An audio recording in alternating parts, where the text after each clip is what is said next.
ago, a gentleman from San Francisco that came up here for our Best of Panama cupping event, which takes place normally in April, suggested that we could convert Boquete into what he called the Napa Valley of Coffee.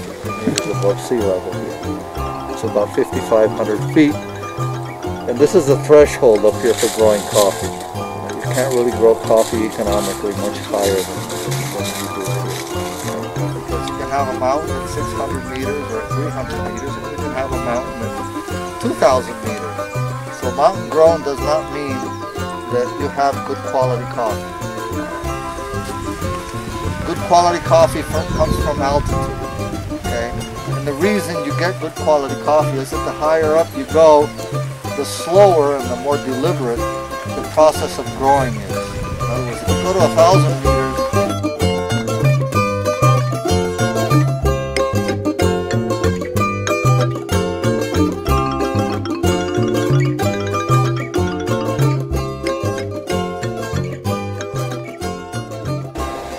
and I figured the best way was to, number one, have a very broad shelf space, just like any wine. Geisha, of course, which is the most expensive coffee in the world today, is selling at over $300 a pound. Not all of it, a couple pounds. Another coffee called Pacamara, which is an upcoming variety. You'll hear, if you're out there buying coffee, you'll hear a lot about Pacamara. Has a very special cup. Típica, which was the original variety of the farm, also a very sought after variety.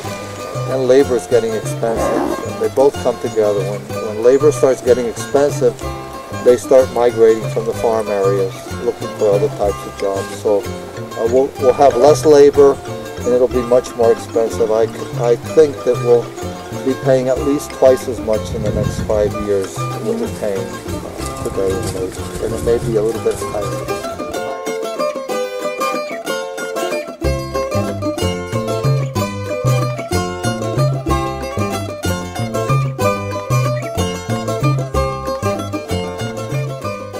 We have the problem is that Panama, our coffee people here in Panama, we're very individualistic. So we have our own pickers. I mean, the pickers that come to this farm year in and year out.